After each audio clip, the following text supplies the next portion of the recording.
So welcome to Northern Powerhouses, our business success story series of interviews where we discuss with local business leaders their backgrounds, their successes and challenges, and what really drives them forward. And today I'm really delighted that we have with us Claire Daniels, who's the CEO at Trio Media. So Claire, thank you so much for taking part this morning. And if you'd like to introduce yourself and Trio Media and how you help people, that would be great.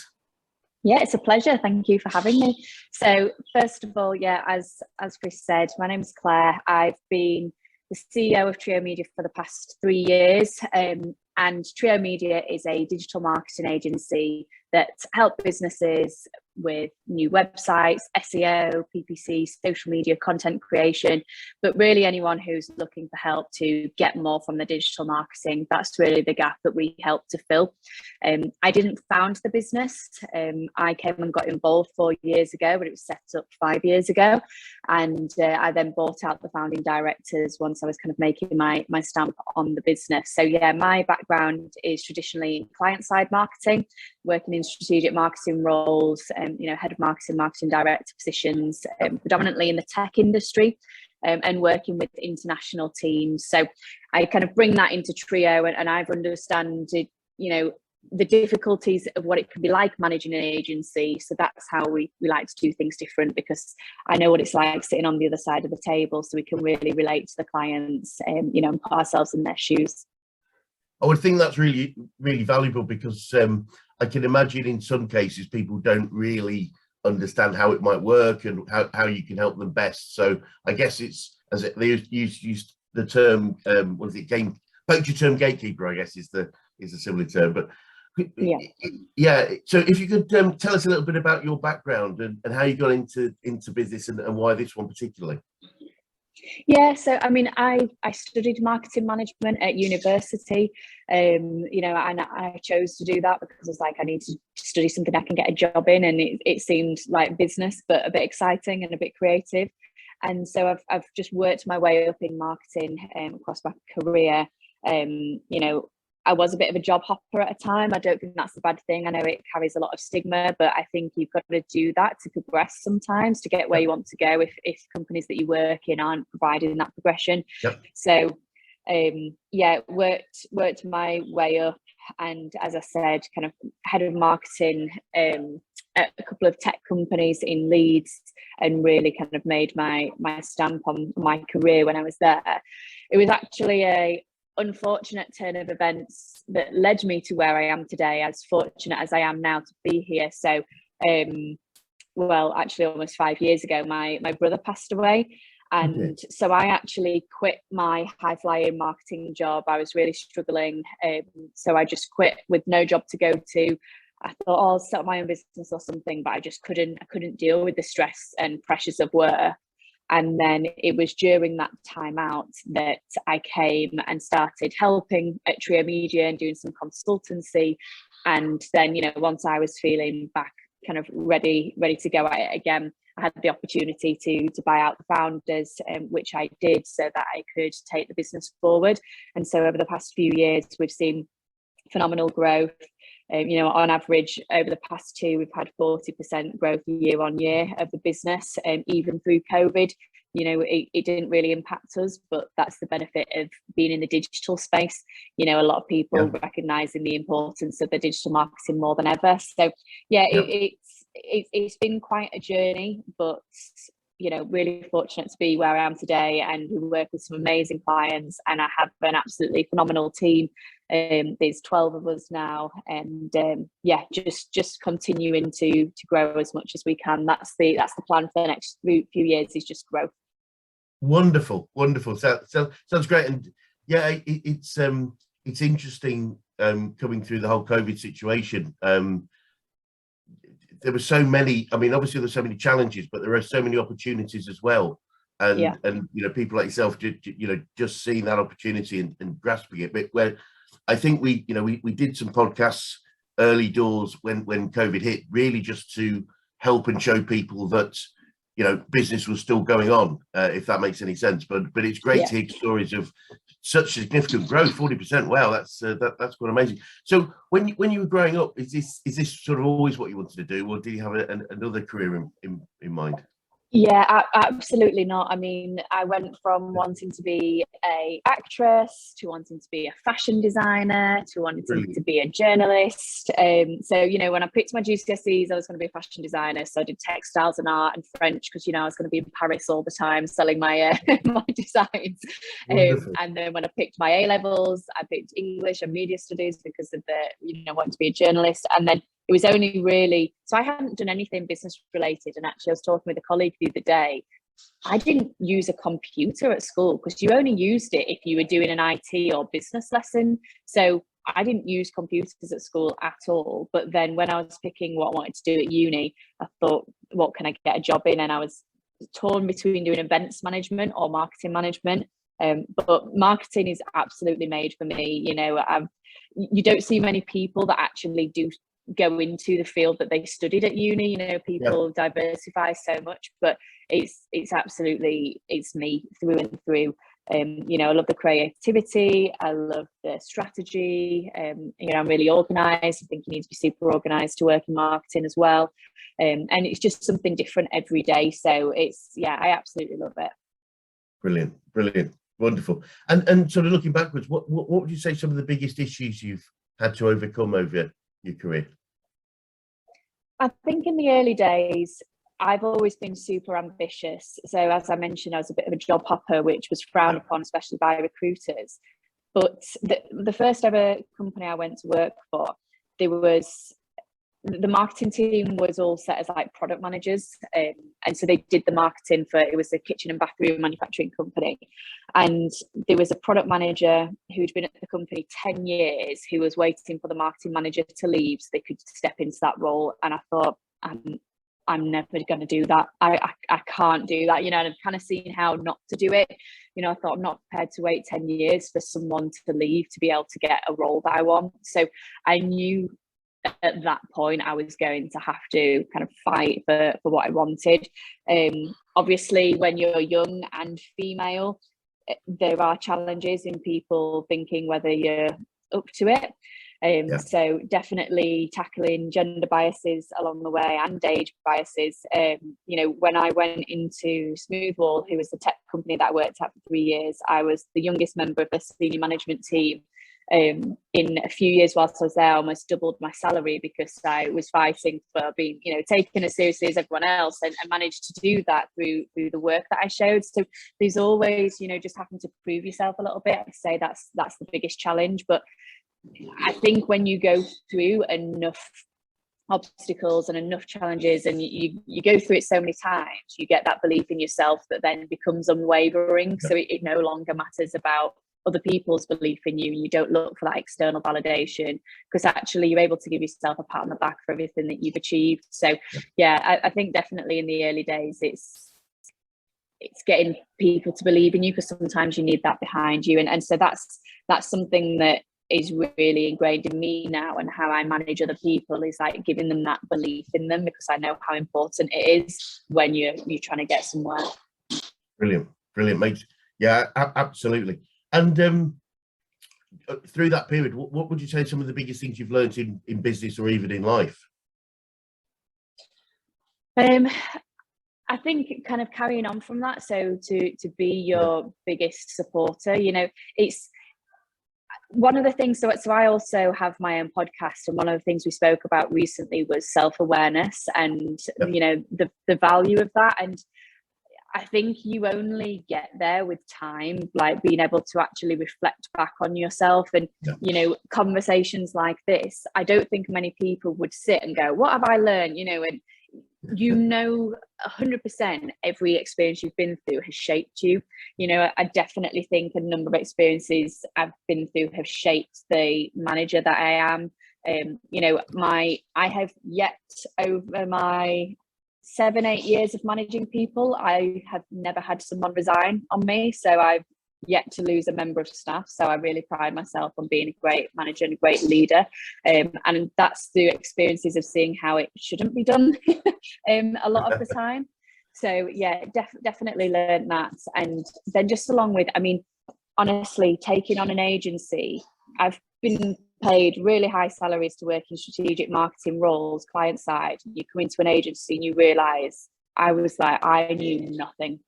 You know, you really don't know half of it compared to, I'm not just doing marketing for one company, I'm doing marketing for 40 companies, and, you know, all the technical bits and everything like that. You know, I've had developers and technical people say to me, how do you know all of this stuff that I've had to get to know? You know, so there's that practical element of how much I've learned just in the industry as well.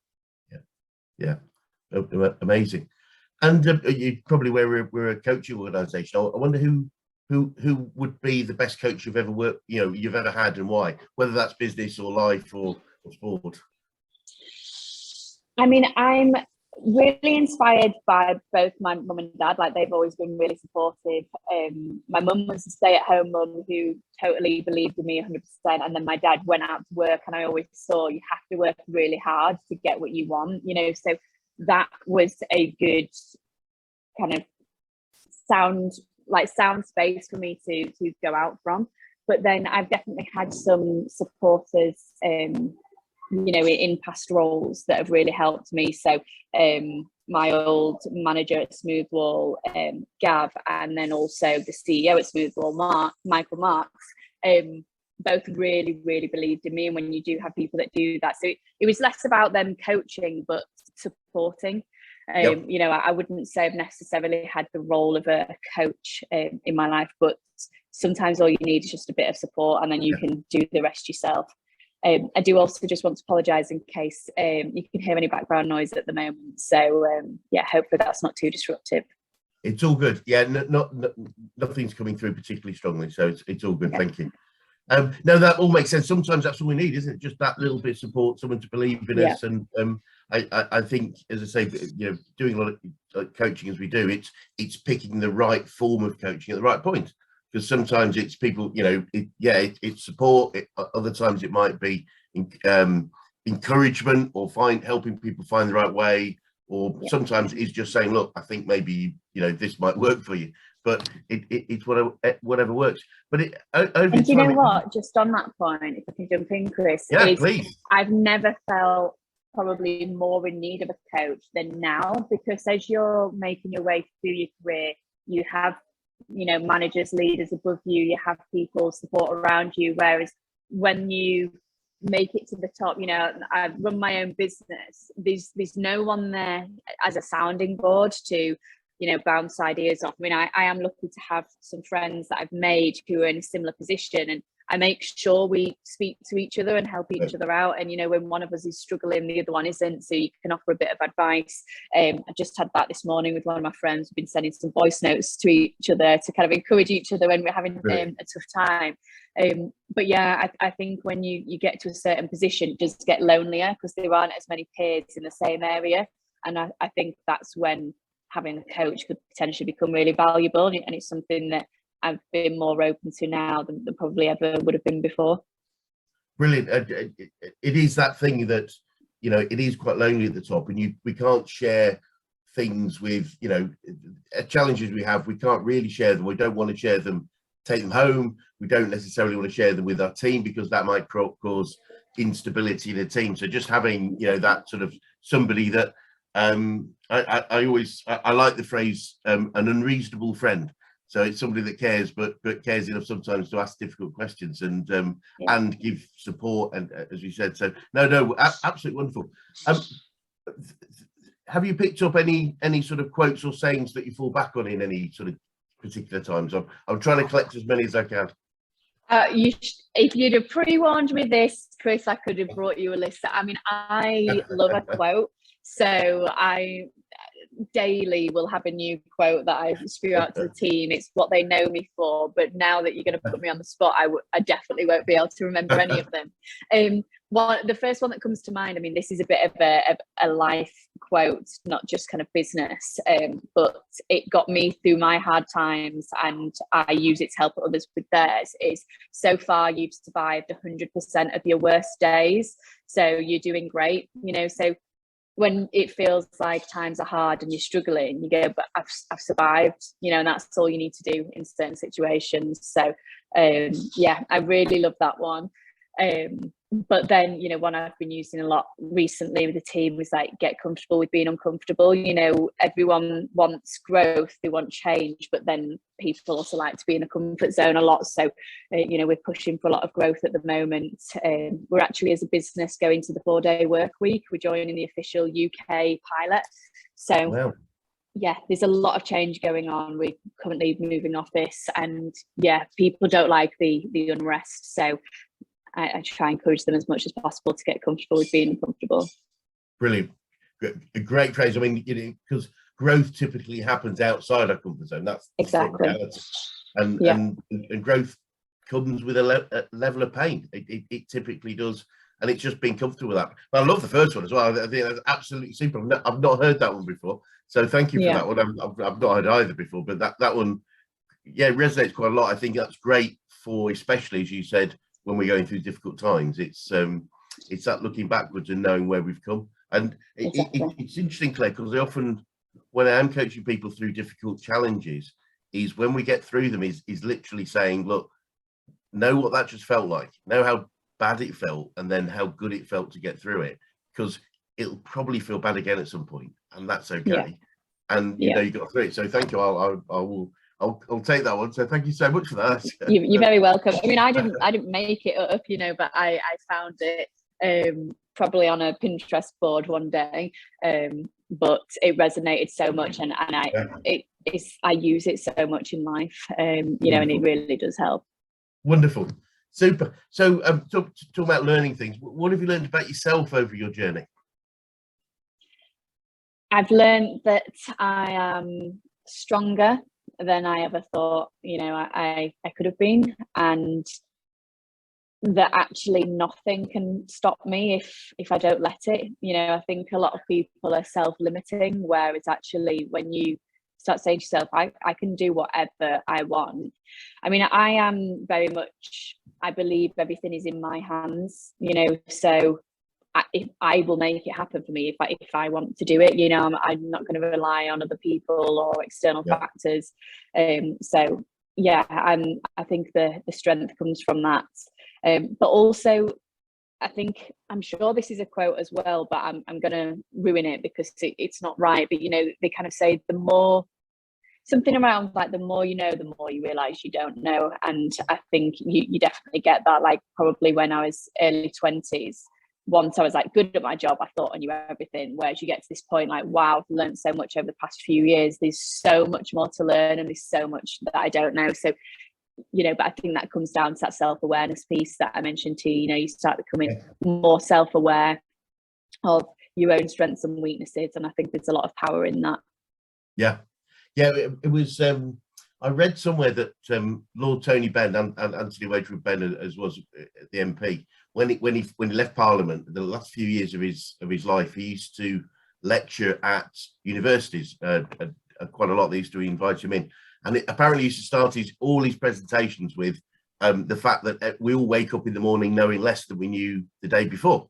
And apparently it caused consternation in you know, with all the people that invited him, because it's obviously a learning environment, and you know, surely not. And what he meant by that was that the amount of facts and knowledge in the world is growing so fast that our percentage of it is actually reducing over time. However hard we try to learn, there's always more to learn, and it's always stuck in my mind that, because it just makes perfect sense. And it's as you say, there's so much to learn. There's always a different way, there's always a different idea, and it's that I you know, one thing I found working, you know, quite a lot of successful people is it's the thirst for knowledge that's a common core with almost all of them. It's that, you know, even if I think I know, I'm going to find out more about subjects, just, you know, just to keep myself ahead of or up with the game, not even necessarily ahead of it.